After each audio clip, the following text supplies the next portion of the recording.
नमस्कार। आइए सुनते हैं मुंशी प्रेमचंद द्वारा लिखित उपन्यास कायाकल्प का अगला भाग।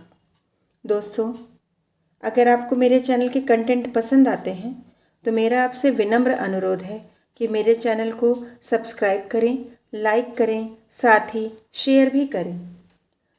तो चलिए सुनते हैं अगला भाग। तो कुंवर साहब ने मौका पाया तो उठे और मुंशी वज्रधर को इशारे से बुला दालान में ले जाकर पूछने लगे, दीवान साहब ने तो मौका पाकर खूब हाथ साफ किए होंगे। वज्रधर, मैंने तो ऐसी कोई बात नहीं देखी। बेचारे दिन भर सामान की जांच पड़ताल करते रहे, घर तक न गए। विशाल सिंह, यह सब तो आपके कहने से किया, आप ना होते तो न जाने क्या गजब ढाते। वज्रधर, मेरी बातों का यह मतलब न था कि वह आपसे कीना रखते हैं। इन छोटी छोटी बातों की ओर ध्यान देना उनका काम नहीं है। मुझे तो यह फिक्र थी कि दफ्तर के कागज़ तैयार हो जाएं। मैं किसी की बुराई न करूँगा।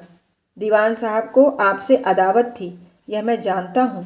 रानी साहब का नमक खाते थे और आपका बुरा चाहता उनका धर्म था, लेकिन अब वह आपके सेवक हैं और मुझे पूरा विश्वास है कि वह उतनी ही ईमानदारी से आपकी सेवा करेंगे। विशाल से, आपको पुरानी कथा मालूम नहीं? इसने मुझ पर बड़े बड़े जुल्म किए हैं। इसी के कारण मुझे जगदीशपुर छोड़ना पड़ा। बस चला होता तो इसने मुझे कत्ल करा दिया होता। वज्रधर, गुस्ताखी माफ़ कीजिएगा। आपका बस चलता तो क्या रानी जी की जान बच जाती या दीवान साहब जिंदा रहते? उन पिछली बातों को भूल जाइए। भगवान ने आज आपको ऊंचा रुतबा दिया है। अब आपको उदार बनना चाहिए। ऐसी बातें आपके दिल में ना आनी चाहिए। मातहतों से उनके अफसर के विषय में कुछ पूछताछ करना अफसर को जलील कर देना है। मैंने इतने दिनों तहसीलदारी की, लेकिन नायब साहब ने तहसीलदार के विषय में चपरासियों से कभी कुछ नहीं पूछा। मैं तो खैर इन मामलों को समझता हूँ, लेकिन दूसरे मातहतों से यदि आप ऐसी बात करेंगे तो वह अफसर की हजारों बुराइयां आपसे करेंगे। मैंने ठाकुर साहब के मुंह से एक बात भी ऐसी नहीं सुनी जिससे यह मालूम हो कि वह आपसे कोई अदावत रखते हैं। विशाल सिंह ने कुछ लज्जित होकर कहा, मैं आपके ठाकुर साहब को मातहत नहीं, अपना मित्र समझता हूँ, और इसी नीति से मैंने आपसे यह बात पूछी थी। मैंने निश्चय कर लिया था कि सबसे पहले इन्हीं पर करूँगा, लेकिन आपकी बातों से मेरा विचार पलट गया। आप भी उन्हें समझा दीजिएगा कि मेरी तरफ से कोई शंका न रखें। हाँ, प्रजा पर अत्याचार न करें। वज्रधर, नौकर अपने मालिक का रुख देखकर ही काम करता है।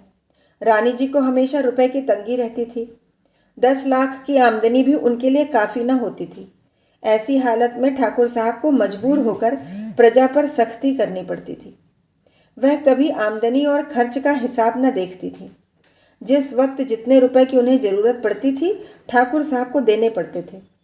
जहाँ तक मुझे मालूम है, इस वक्त रोकड़ में एक पैसा भी नहीं है। गद्दी के उत्सव के लिए रुपयों का कोई ना कोई और प्रबंध करना पड़ेगा। 2 ही उपाय हैं, या तो कर्ज लिया जाए अथवा प्रजा से कर वसूलने के सिवा ठाकुर साहब और क्या कर सकते हैं। विशाल सिंह, गद्दी के उत्सव के लिए मैं प्रजा का गला नहीं दबाऊंगा। इससे तो यह कहीं अच्छा है कि उत्सव मनाया ही न जाए। वज्रधर, हुजूर यह क्या फरमाते हैं? ऐसा भी कहीं हो सकता है? विशाल सिंह, खैर देखा जाएगा। जरा अंदर जाकर रानियों को खुशखबरी दे आऊं। यह कहकर कुंवर साहब घर में गए। सबसे पहले रोहिणी के कमरे में कदम रखा। वह पीछे की तरफ की खिड़की खोले खड़ी थी। उस अंधकार में उसे अपने भविष्य का रूप खिंचा हुआ नजर आता था। पति की निष्ठुरता ने आज उसकी मदांध आंखें खोल दी थीं। वह घर से निकलने की भूल स्वीकार करती थी, लेकिन कुंवर साहब का उसको मनाने न आना बहुत अखर रहा था। इस अपराध का इतना कठोर दंड! ज्यों ज्यों वह स्थिति पर विचार करती थी, उसका अपमानित हृदय और भी तड़प उठता था। कुंवर साहब ने कमरे में कदम रखते ही कहा, रोहिणी, ईश्वर ने आज हमारी अभिलाषा पूरी की। जिस बात की आशा थी वह पूरी हो गई। रोहिणी, तब तो घर में रहना और भी मुश्किल हो जाएगा। जब कुछ न था तभी मिजाज न मिलते थे, अब तो आकाश पर चढ़ जाएगा। काहे को कोई जीने पाएगा। विशाल सिंह ने दुखित होकर कहा, प्रिय, यह इन बातों का समय नहीं है। ईश्वर को धन्यवाद दो कि उसने हमारी विनय सुन ली। रोहिणी, जब अपना कोई रहा ही नहीं तो राजपाट लेकर चाटूंगी। विशाल सिंह को क्रोध आया, लेकिन इस भय से कि बात बढ़ जाएगी कुछ बोले नहीं। वहां से वसुमती के पास पहुंचे। वह मुंह लपेटे पड़ी हुई थी। जगा कर बोले, क्या सोती हो? उठो, खुशखबरी सुनाएं। वसुमती, पटरानी जी को तो सुना ही आए, मैं सुनकर क्या करूंगी। अब तक जो बात मन में थी वह आज तुमने खोल दी, तो यहाँ बचा हुआ सत्तू खाने वाला पाहुने नहीं है। विशाल सिंह, क्या कहती हो? मेरे समझ में नहीं आता। वसुमती, हाँ, अभी भोले नादान बच्चे हो, समझ में क्यों आएगा। गर्दन पर छुरी फेर रहे हो, ऊपर से कहते हो कि तुम्हारी बातें समझ में नहीं आती। ईश्वर मौत भी नहीं दे देते कि इस आए दिन की दाता किलकिल से छूटती। यह जलन अब नहीं सही जाती। पीछे वाली आगे आए, आगे वाली कोने में।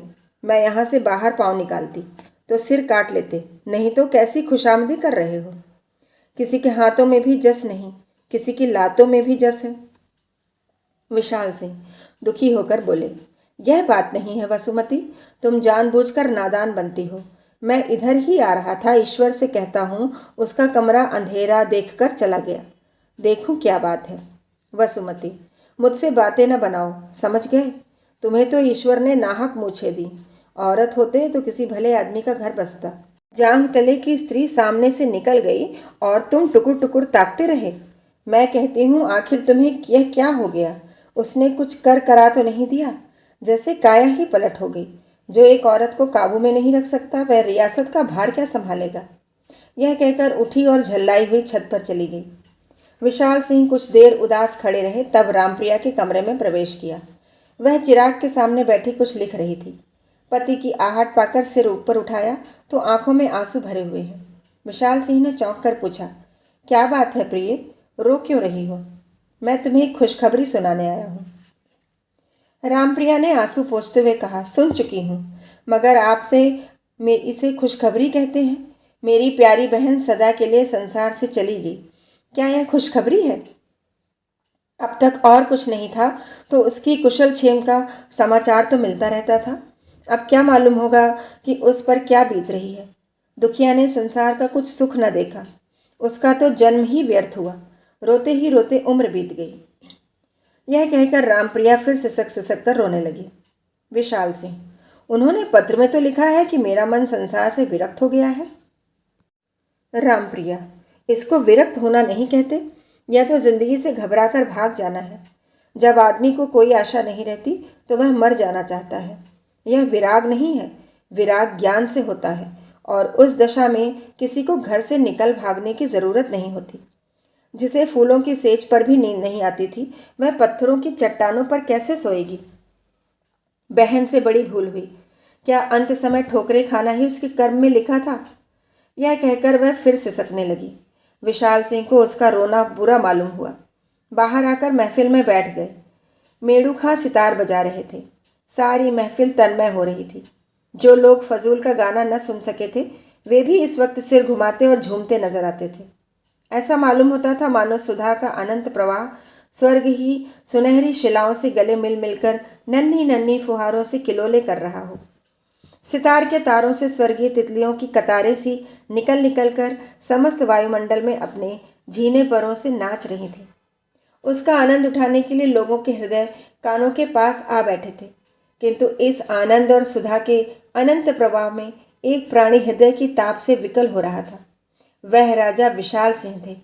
सारी बारात हंसती थी, दूल्हा रो रहा था। राजा साहब ऐश्वर्य के उपासक थे। 3 पीढ़ियों से उनके पुरखे यही उपासना करते चले आते थे। उन्होंने स्वयं इस देवता की तन मन से आराधना की थी। आज देवता जब प्रसन्न हुए थे, 3 पीढ़ियों की अविरल भक्ति के बाद उनके दर्शन मिले थे।